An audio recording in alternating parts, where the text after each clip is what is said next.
Les rives du lac de Bienne vont à nouveau s'enflammer à la fin du mois avec le Lake Live. Le festival fera son retour sur les terrains de l'Expo Park de Nidau et de la plage de Bienne. Mais pour cette édition 2022, 2 fois plus d'hommes que de femmes sont programmés. Sur l'affiche, si on retire les artistes masculins et les groupes composés majoritairement d'artistes masculins, voilà le résultat. La disparité homme-femme dans les festivals fait réagir l'artiste biennoise Caroline Alves. C'est hallucinant de voir cette différence. C'est aussi, je pense, un vieux stéréotype que voilà, en tant que femme, on est peut-être moins prise au sérieux aussi par rapport à ce qu'on crée, à notre capacité d'être leaduse, d'être prise au sérieux en fait. Et que des fois, il faut vraiment se battre 2 fois plus, il faut faire ses preuves 2 fois plus qu'un homme en fait. Et c'est assez fatigant. Ce n'est pas la seule artiste à réagir. La musicienne et compositrice Sophie Unger a récemment poussé un coup de gueule sur Twitter contre le programme exclusivement masculin du festival de Locarno Moon and Stars. Contrairement au festival tessinois, le Lake Live a des femmes dans sa programmation.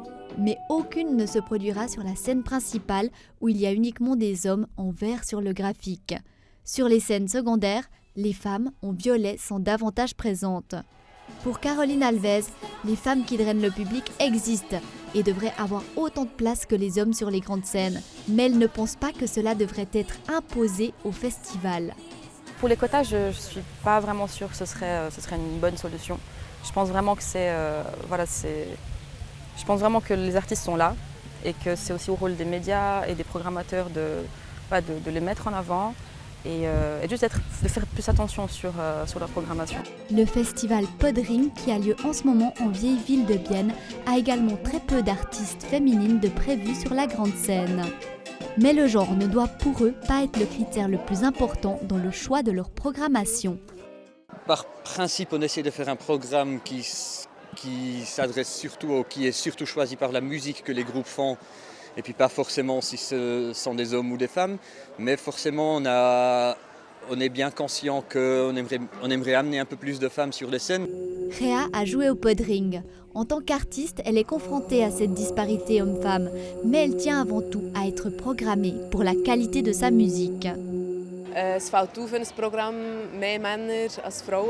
C'est très clair qu'il y a une différence entre hommes et femmes dans la programmation des festivals.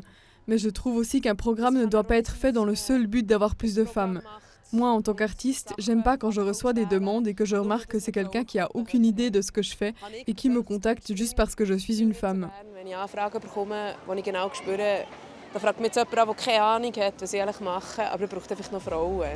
Pour que la situation change, certaines aimeraient introduire des quotas. D'autres vont plus loin et préfèrent organiser des festivals à programmation 100% féminine pour rétablir cet équilibre.